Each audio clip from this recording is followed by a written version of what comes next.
Anybody that knows me knows I don't go into any situation unprepared. I got the idea from Raphael last week to bring in my sign. So notice mine's much larger than his. No, I'm just kidding. This is a little marketing piece I use at my open houses, taught to me by one of my trainers, and it does work, believe it or not. 5-star on Yelp. Few of the reviews that were written, but anyway. So you're going to get Steve in the raw today. First off, I'd like to, the reason I wasn't prepared, I normally have this great slideshow with stats and all this great stuff, as I've been really busy. I've sold 2 houses in the last 3 weeks. This one's not sold, but we're doing counter offers today, so it's been a little hectic. I've met almost 500 new people in my life, and they come to my open house, they expect me to remember them, and it's like 500 people, you know. I'm like, okay, yeah, I remember you. It was an interesting weekend. It's keeping my brain from going dementia on me because I'm like trying to learn all these people. But first off, I'd like to say that I am so stoked to be part of this group. You know, we always talk about how good this group is for your business.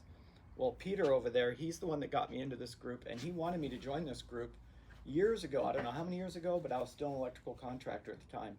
So it was a long time ago, like probably when this group sort of formally started. I'm not sure. But I was like, marketing, networking? Blech. Like I didn't even want any part of that, you know? I was busy enough doing my own thing. I didn't need to come talk to a bunch of people about my business. It wasn't my thing. And I've changed a lot. I've grown. So then he came along. I don't know how, I forget how we were talking about BTN. We ran into each other, or I don't know if I referred him on a cabinet job. I can't remember what happened, but he mentioned that they were short a realtor. Their realtor left, and I was like, okay. So I showed up, and I had a great time. Met a bunch of people, and we'll talk about more about this later, but when you first walk into a room, it's like throwing, nothing bad about attorneys. Don't worry. But an attorney and a realtor, you throw them in the middle of the room and you figure out which one gets hated the most, you know? It's like they're all spitting on you or whatever. It's like, we have a bad image, and that is, I'll talk about why I became a realtor, and it's to try to change that image for myself. I feel the same way about realtors to this day. They're not a great group of people overall. Nothing against you, Jessica. We've got one in the group. She's new to this business, and she's probably learning a lot out here on the West Coast about how real estate is versus other places in the country. I'm sure it's different. But anyway, I'm so glad to be this is a great group. I feel more comfortable with you guys than I do hanging out with a bunch of realtors. My wife always asks me, why don't you go hang out with your friends you work with? I go, because I don't have any friends. They're not my friends. They're acquaintances. I do deals with them, and I only want to do deals with there's good ones, real small percentage of good ones out there. When you meet one, I connect with them, and we stay in touch, and we help each other out. So, because they're on the same page as me, they don't want to deal with the ones that get you in trouble with your clients, you know, that do crappy things, underhanded things. Perfect example, went on a listing appointment 3 weeks ago. They'd already interviewed with one agent. The garage door wasn't working well. The agent gave them a referral for a garage door contractor. Garage door contractor comes in. They already told me that I had the listing not signed. Garage door contractor comes in, does the job, doesn't accept any payment. She paid for it. Says, no worries. We'll pay for it in escrow. So they put this person in a position where they felt guilty, so they signed her as the agent. That's what I deal with on a day-to-day basis. So anyway, that was just a little example of what goes on. So what I'll start off with is a little market update, because everybody likes to hear what's going on in the market. So as we all know, it's crazy right now. If you don't know, it's a feeding frenzy out there. I've put 240 people through my open house 2 weeks ago. Last weekend, I put 230 people through. I had 16 offers on my first house. I had 8 offers on this house. It backs to a major street.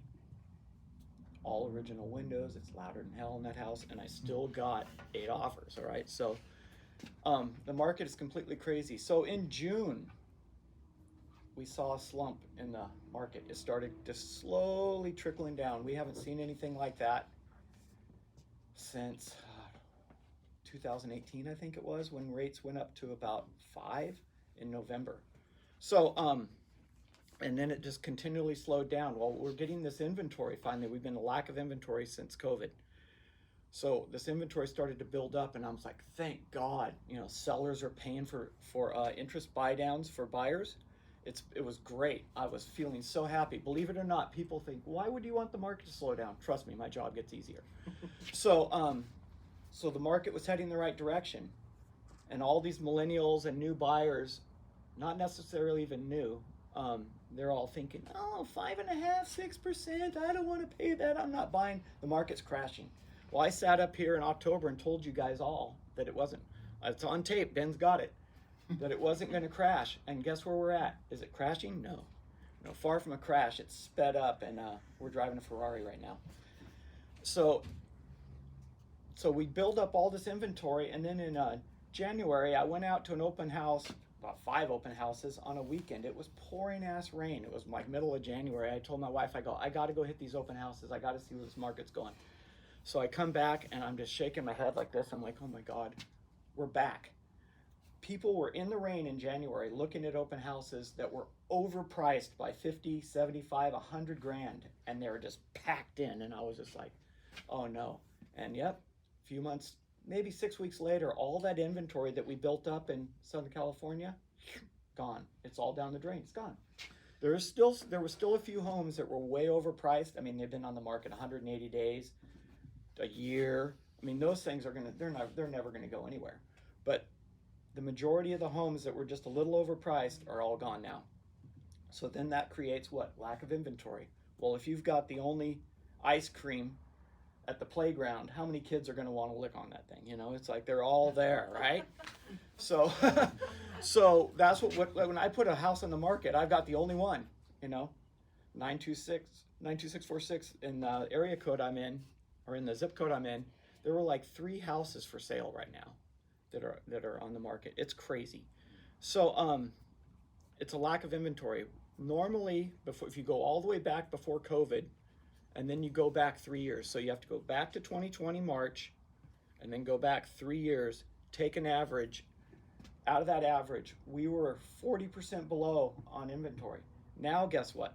We're almost 50% below on inventory. So it is crazy right now. So it is a huge seller's market right now, in spite of 7% interest rates. And if you can believe that, well, we're Americans. We get used to things very quick. These kids that were not going to pay all this money, I call them kids, but they're in their 30s, because I'm so old. These kids were not going to pay these rates. Oh no, man, it's over 3. I'm not buying a house. They're begging for houses at 7% right now. Because I've been telling them, I go, I hate to sound like an old guy, but back in the day, we used to pay a lot more interest than you guys. I go, I bought my first house at 12.75%, and I was happy to pay that. Happy. All right, I got a house. My second house, 8.75%. I was a contractor, so I couldn't get qualified. Back then, it was really hard to qualify as a contractor. So guess what I had to do? I had to pay 2 points. So I paid 2 points on top, so I was 10.75%. That was in 99. That was right when the market turned and started coming up in 99. So yeah, this is where we're going to be, guys. We're not going to be at 3, 2. That's not going to happen unless that we have another pandemic or a war, which could happen. I mean, in this crazy world we're in. So who knows what's going to happen in the world? But as far as I know, we're going to stay at this interest rate. We might drop down into the 5s, but that's our happy spot. 5 is a great interest rate. 5 right now would create havoc. They can't bring it down right now. There's too many buyers out there. And the reason we have so many buyers, the demand has even dropped off, but the buyers are still there because of lack of inventory. So why don't people want to sell? Does anybody know? Not you, Jessica. You don't get to ask. Why doesn't anybody want to sell? They're afraid they can't get a replacement home. Yes. For what? They're paying 2.75%. Why would they sell and pay 7.75%, right? Okay. So that's exactly why they're. So I don't know what's going to happen to create movement. We are in a normal cycle now. This is the first time we've been in a normal cycle since COVID, where spring market is hot and then it slopes. So last year in June, it did its typical slowdown. I was like, this is great, back to normal. And then it got hot earlier than it normally gets hot. It usually gets hot about right now. So that's where we're at in this market. It's completely nuts. It's just out of control. So San Diego is hotter than we are. So this is how they consider what they consider a hot market. It's on days on market. That's how they base it. They base it off days on market and demand. Okay, so days on market in San Diego are 35 days right now.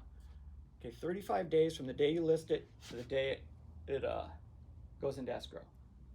Wait a minute, that doesn't sound right, 35 days, but that's what it is. So 44 days in Orange County, okay, from the day you list it to the day it goes in escrow. That is an average, folks. So that is a good segue to why I got into this business, because they call that a seller's market. Not in my book. That is not a seller's market. In my book, I sell in one weekend. So what is this 44 days hot seller's market? Actually, 50 days is a hot seller's market. They call 35 days completely insane. I call 2 days my market. So that's kind of why I got into this business, is because the lack of professionalism, the lack of motivation, the lack of work ethic, the lack of knowledge. There's a lot of lacks in real estate. These agents are, and it's not their fault, they take the test, and the test has nothing to do with real estate. I mean, if I'm gonna go out and do a site survey with rods and pins, like I had to go to my father-in-law to ask him this question. He was an old surveyor. Like, I don't need to know that. What they should do is they should teach people how to sell, teach people how to purchase, teach people how to avoid getting in trouble with the law, right? So they don't. So it's not their fault, but there's a huge problem with real estate. Small little quick story. You guys have probably all, I know some of you have heard me tell this story before. So my wife and I bought a table. We're at this furniture outlet. We bought this coffee table and we were all excited, and the guy comes rolling it out on his dolly and he's putting it in the back of my Suburban, and he sees my signs, my open house signs. He goes, "Oh, cool, dude." I go, "What's cool?" And he goes, "You're a realtor." I go, "Yeah, I'm a realtor." And he goes, I go, "Do you want to sell something?" Like, I was like, "Okay, I got a client." Or, "You want to buy?" And he goes, "No, I'm a realtor too." And he's loading the table into my truck. "You're a realtor?" That tells you who we have out there as realtors. I mean, they're doing furniture on the weekend. They're doing anything they can to survive. 68% of all realtors last year did one deal or none. 68%.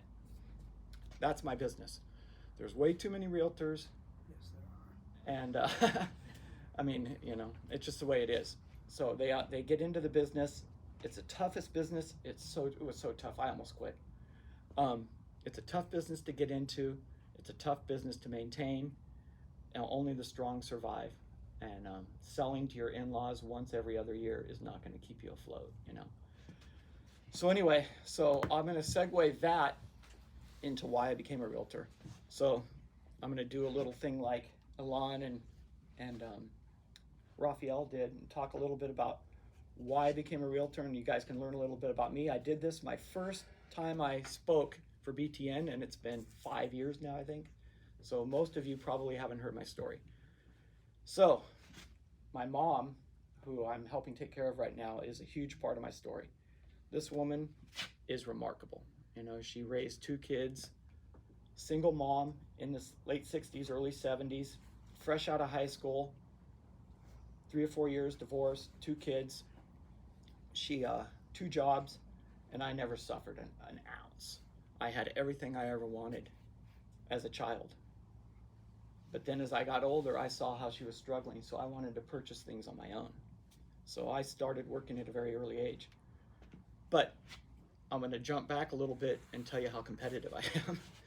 So some of you may know I've raced motorcycles in my life, raced professionally for several years.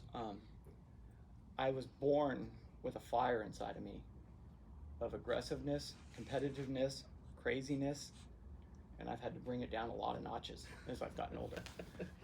I was 2 years old, and my tricycle wouldn't go fast enough, so I had my neighbor pushing me, and I broke my leg. Like, I just want to go fast. I was Ricky Bobby, you know? I just want to go fast. So then I get out of my cast, they buy me a regular bicycle with training wheels. My mom sees me out in the front yard laying down in the street. I'm covered in blood. I took off the training wheels at 2 years old. I took my own training wheels off, so I learned I was mechanically inclined, right? So I took those off and I crashed in the street. I didn't break my leg again, but I was determined to learn how to ride a bike. That's the way I've always been. Like I've just always never let anything stop me. And that's when I learned, I didn't learn, but my parents learned that I was mechanically inclined, and I started working on stuff at a very young age, building bicycles at a very young age, always working with my hands. So then I was about 8 years old. My mom liked to move a lot. That's part of the story too. So we went to Hawaii when I was like 6 or 7. I was out there surfing, 6 or 7 years old, walking home from school barefoot, grabbing a surfboard and head out to the ocean. Didn't know how to swim very well, almost drowned. Guy had to pick me up off the reef. I had reef rash all over me. He's like, "What are you doing out here without any supervision?" I'm like, "Supervision? What's that?" You know, I was a free range kid, man. So we moved back, and I wanted to help my mom. She bought a house in Belmont Shore. We were living in Belmont Shore, and she was struggling, working 2 jobs. So I get out there, and we have the old 70s style push lawnmowers. You know, you push it, no motor, just push. I was 8 years old. I push it down the street, door knock. I was doing my first door knocking. It trained me later for real estate. So I'm knocking on doors. I'm mowing lawns. I got a job I went and talked to the guy at the laundromat. I was washing down the driveways every day. Got a paper out when I was 10. You had to be 11. I lied about my age. So I've been working since I was 8 years old, and it just continued on up. When I was 13, I worked for my uncle, who was a GC, he was flipping apartment buildings. I was helping him rehab apartment buildings. But a little later, I got a job at a welding shop. I learned how to weld. I built farm equipment when I was 16 years old. I was racing motorcycles, building farm equipment, going to school, went to college. And then I went to work at a window factory at night. In the day, I was working at the window factory building windows and going to college at night. And I started out just building regular dual glazed window panels. And then within like a couple months, I was so damn competitive. I was like, I'm going to beat everybody. I was in a factory. I beat those guys. I kept working myself. Pretty soon I was building garden windows, and I was leading the group in the back within 3 months. And then I burned out. I was like, oh, I can't go anywhere from here. So I got out of there. My girlfriend told me, we need to move. You need to quit racing motorcycles. You need to settle down and have a family. And we need to move back to Southern California. And you know what? I listened to her. And so we did. We moved back to Southern California. I came down here, and obviously the relationship didn't work out. We went our separate ways, but it was a good thing that I got away from racing, because I had enough talent to do well, but not enough talent to be at the top, and I probably would have ended up dead, because all my friends, most of them, I'd say 25, 30%, it seems like a lot, of them died doing what I used to do. So I was just like, good thing I got out of that. So then when I came down here, I got in the electricians union. I'm a 4th generation union electrician for Local 11. My great grandfather was the original treasurer of Local 11. I didn't want to be an electrician. That is not what I wanted to do. But you know what? There was a whole bunch. I didn't have to go back to school. I went to school, trade school, but I didn't have to go back to that stinky college that I couldn't stand. So I became an electrician. Worked my way up. I was running projects as large as $35 to $40 million. After I turned out, I was a journeyman for like 6 months, and then I was a GF, general foreman. I was running Hyperion, ran jobs at the airport, all these huge projects, and I was going, you know what? This is awesome, but they're not thinking about me. All they're thinking about is their bottom line. I made I think 12 or 13% on a $35 million job profit, which is a lot of cash in about 16 months. And you know what they gave me? A box of C's candy. And I went, this is not for me. I'm killing myself, because I wanted to be the best, right? So anyway, I got my own contractor's license. I was like, I'm out. And I started building cell phone sites. So when you drive down the freeway, think about me, because that's what I was doing. I was doing cell sites, gas station tank replacements, putting in all the sensors. So when the tank leaks and starts filling up the dirt with gasoline, we would stop that. So we put in double wall tanks. I did all that. I did schoolwork. I did all kinds of things. And then 9/11 hit. And I was like, I have this whole warehouse full of inventory, reverse service plugs, all these big, huge things that you can't sell on the open market. I mean, I had all this inventory. So I started selling it off, trying to save my house. And I just wanted to keep my house. I just started selling off my trucks. I had 8 trucks. I was just trying to survive.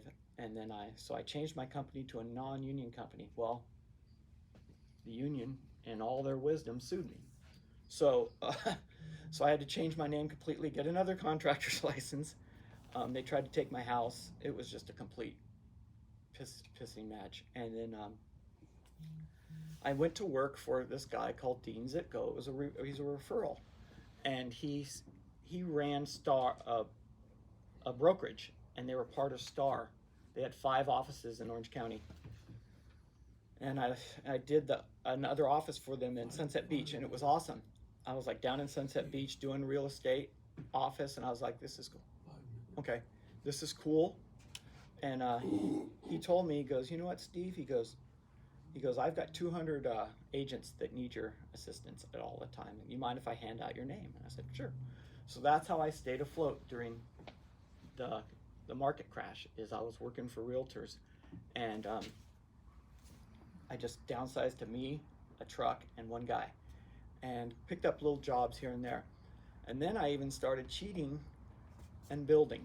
So I was doing general contractor stuff under the table. I did 3rd-story additions, room additions, and I was doing it. I hired a framer, buddy of mine, and we were knocking it out. And I was going to get my GC license, and then I forget exactly what happened. Oh, I know what happened. Okay, so then my youngest became he was a kindergartner, and my wife goes, well, we got to put another one in daycare. And I'm like, God, we can't afford that.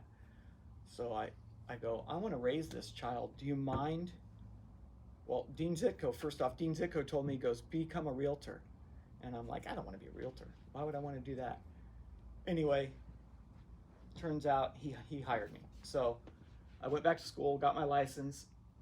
I was able to raise my son, my last son. It was so awesome. I got to take him to school every day for 8 years. From 1st to 8th grade, I drove my son to school and picked him up and helped him with his homework, and then worked in between. And that's what life's about, right? Like, I got to see my child become a young man, and it was awesome.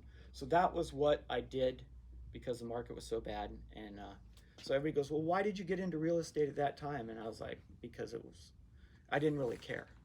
I didn't really care how bad the market was. There was 1 million short sales out there. My first escrow was 1.5 years long. It was like, oh, great, I waited 1.5 years for $4,500, and that was awesome, But anyway, when I got into this, when I was working with all those realtors, I'll make this quick, I found out that the professionalism wasn't there. I'm working with these realtors. I worked with Dean flipping a few places. Dean was awesome. He was a baller. But I'm working with his agents, and I'm just going, how do these people function? How do they make money? There has to be a place for me in this business. Man, I just couldn't even imagine seeing how these people made money. They wouldn't return phone calls. They wouldn't show up on time. They're just so unprofessional. They take listings so overpriced and not even care. Stick the sign in, walk. 6 months later, it would sell. I go, is that really doing your job? Are you doing a service to your client when you're letting it sit on the market and let them lose money? So that was my game plan. When I came into this business, I was like, I need to be different. So I took my common sense, my knowledge, my aggressiveness, my competitiveness, and I put a program together, and it's been very successful. And I had no idea this niche would come that I sell in 1 weekend. It just fell on me. Like, wait, you just do your job and you have success. Oh, simple prospect. And that's what I did. And that's why today, in 12 years, I've only had one that didn't sell in 1 weekend. And it was July 2020, 1.6 million listing, and you couldn't get a jumbo loan. That's when jumbo loans were gone. There was no jumbo loan, so you couldn't buy it. So I'm stuck with this listing. I sold it in 28 days, all cash, to a doctor. But how I did that is I did a social media post on, because it was COVID. So I go, who's working? Doctors. So I circled UCLA, I circled all these big medical centers, and I just flooded them with that house. Boom, I get a call. It's a doctor, he wants to see the house, he buys it. Huh, boom. So that 28 days was my worst listing ever. That is still miles below the average right now of a hot market, right? And that was my worst sale. So if you want it sold fast for the most cash, sell with Spenker. Any questions? So with your, being able to sell it in one weekend, I'm sure a part of that is making sure the home is priced properly. Yes, Because exactly. if it's overpriced, that makes your job really difficult. So when you go on like a listing appointment, when you're trying to get a new listing, before you actually agree to take on the listing, I'm assuming that you have that conversation right up front. Oh, yeah. You have make sure that the clients are reasonable in what they want to price it, because if they're not, then it's going to make your job a living hell, right? Yeah. So it's the first thing we talk about. Well, I walk the house, and the first thing we talk about is price. And I always ask them first, what do you think it's worth? And I get a good feel for it, right? And then if they say $1 million, and I say, we might be able to get that, but we're probably going to need to come in about $895. And if they just go, oh, absolutely not, then it's not a good fit, right? I can always tell pretty much in the first half hour whether or not I'm going to take the listing. I've turned down as much work as I've gotten in this industry because I have pride. Okay, I have no lockbox. I have one lockbox. I've used it twice. Agents put a sign and a lockbox on it and walk away. I've never sold with a lockbox. Who needs a lockbox if you sell it in one weekend? I show up to all the inspections, right? So that's a huge conversation. And it sucks because at times I go, like you say, maybe I should just take the listing. Stick a sign in, stick a lockbox on, and go along and be just like everybody else. I'd make a lot more money. But it's not about the money to me. It's about being better than them. And that's what it's all about. There's in the topic of what is a good referral for you. In my neighborhood, there's a house that's been sitting there 4 or 5 months, not selling. It's got the same realtor post in the front yard, overpriced. Yeah. I have the number of the owner. Is that a referral for you that you would like, or are you staying away from that situation? It's funny, last year, or the year and a half ago, I had 2 of those actually come up. I'd never had that in a row, and I took both of them on and sold them both in one weekend. So I can go to her and say, why don't you sell it? Yeah. Steve can do it in one weekend. She's getting bombarded by what they would call in his business ambulance chasers. I call them scumbags. So they're getting bombarded with phone calls constantly about, and it's not legal. They're not allowed to approach a seller. They're not allowed to do it, okay? But they do it. And they go, it's not selling. You ever think about using another agent? Blah, blah, blah, blah, blah, blah. And they could actually get fined and suffer losing their license over it. But if you give me a referral and they call me, yes, I'd be glad to talk to them. Okay, They have to call me, though. Got it. Okay? You're the liaison. Yeah. Yeah, Steve, correct me if I'm wrong, but with the shortage of housing here, the agents wants the listing because it's rare to have a listing. So they tell the homeowner good things about the sale to get the listing. Oh, yeah. But later it's a different story to make it happen, right? It's exactly right. And it's worse now than it's ever been. I mean, I just told you the little story about the lady up in Alicia Viejo that took my listing by paying for a garage door up front. That is so unethical. That's something I didn't mention. I really hate throwing people under the bus. It creates this bad mojo. It's not my thing, but I'm telling you, the ethics in my industry is so low. It's so low, okay? And that's just one of the many things. I put this house on the market this weekend, right? That guy bought that house from an agent. She may go unnamed, okay? She called him. He bought it from her 20 years ago. She called him and gave him the business about not using her. After I had already signed. I could call the DRE today and have her, they would cite her for it. and she calls me later and wants to know what I said to him to get that listing. And I told her, I go, you better make this phone call end shortly and nicely, or else I'm going to make a call. Oh, and she hung up, you know. It's like, that's what I'm dealing with on a daily basis. But yes, they'll go in on a listing appointment and they'll ask them what they're going to sell it, what they would feel good with. And they'll say, 1.2 million. I bet I can get 1.4 million.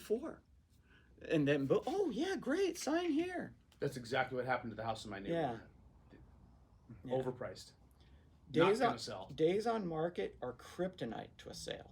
Kryptonite. They will kill a sale. And every day that your house is on the market, it will cost your seller money. And if I'm costing my seller money, I'm not doing my job. I might as well just go home.